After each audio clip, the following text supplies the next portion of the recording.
Let's now turn to the vaccine mandates, and with more and more employers now deciding to introduce mandatory vaccinations policies for their staff, what are the key considerations for employers? Here to tell us more is Joydeep Hor from People and Culture Strategies, and he joins us now live. Joydeep, always great to chat with you on this subject. It seems like we've moved on now. It was quite a controversial topic at first, wasn't it? But a lot of employers have jumped on the bandwagon. Yeah, good morning. It certainly has been a remarkable shift in terms of employer sentiment and approach on this particular issue just in the last couple of weeks.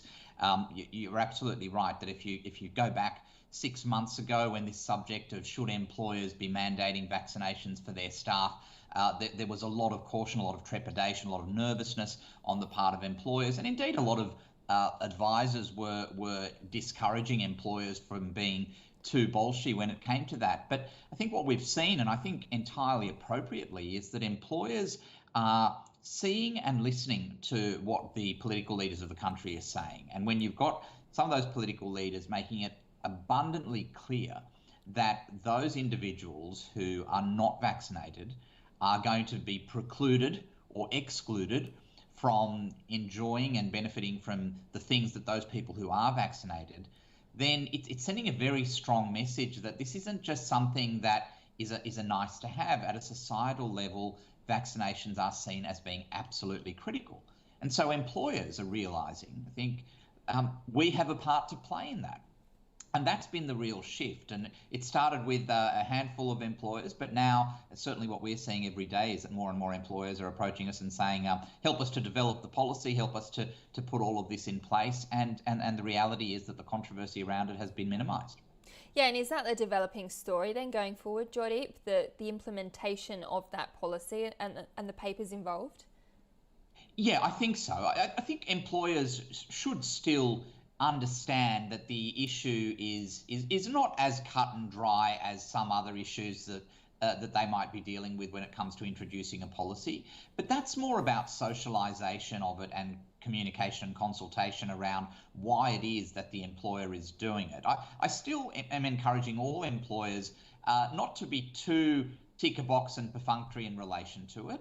They still need to be explaining to their staff why this is so critical. They should absolutely be leveraging off the external and governmental messages around it, but they should be going full steam ahead. They should be setting clear dates for their staff by which the employer expects that they are going to be double vaccinated, and there should be some circumstances that are countenanced that might deal with situations where a person might not be. But at the moment, the message to employers is consider very carefully, almost on an exceptions basis, why you wouldn't be introducing this policy, recognising that your mandate as an employer should very much be doing the right thing and mandating vaccinations for your staff. Joydeep, where does it differ between your employees and maybe customers or clients or people that you might have visiting your office? How do you manage those situations? It's a really interesting question, and I was having a conversation with a client in the fitness industry the other day who was grappling with this particular issue, and the client shared an actual apprehension around. Well, we're concerned about mandating vaccinations for all of our customers, all of our members, because we're concerned that might be seen as alienating and that there might be some people who take their custom elsewhere. And what I shared with that particular business, as I would to anyone who's in the customer or client interfacing industry, as the vast majority of businesses are going to be in some way, shape or form, don't assume that your clientele are going to be disenfranchised as a result of you introducing a mandatory vaccinations policy for them and others.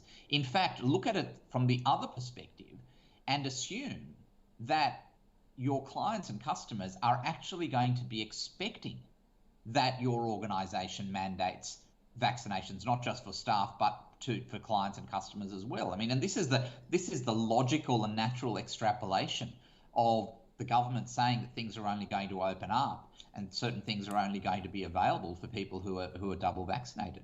So employers dealing with clients, dealing with customers, once again, should be on the front foot in relation to it. There probably will be, as there will be in any business, some people who will not be happy with it, but the statistics tell us and the research tells us that that's going to be a very small minority of an organisation's customer that will take their business elsewhere.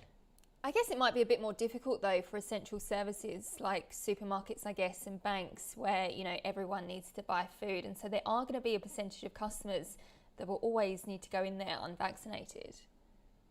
There is, and I think these are the kinds of things that ultimately we're going to get some guidance on from the government, because what's really happening is that employers have the luxury of being able to piggyback off what the government's saying in relation to what is going to be open, what's going to be available, and the circumstances in which it is. And if the government's saying, well, look, we can't extend this to, as you say, supermarkets and other essential services, well, businesses in those particular industries may not be able to go full throttle as they can in others. But I think these are all things that are going to evolve over a period of time. And I think what we're going to see, my prediction is, when we get to February 22, this is going to be a dead issue, because I think the prevalence of it just being commonplace to expect that everyone has been double vaccinated in order to access a whole range of things, over and above what's being spoken about at the moment, it's just going to be the norm. And as such, the issue as an issue of controversy is just not going to be there. Joydeep, such a great discussion as always. Thanks so much for joining us this morning. Thanks for having me.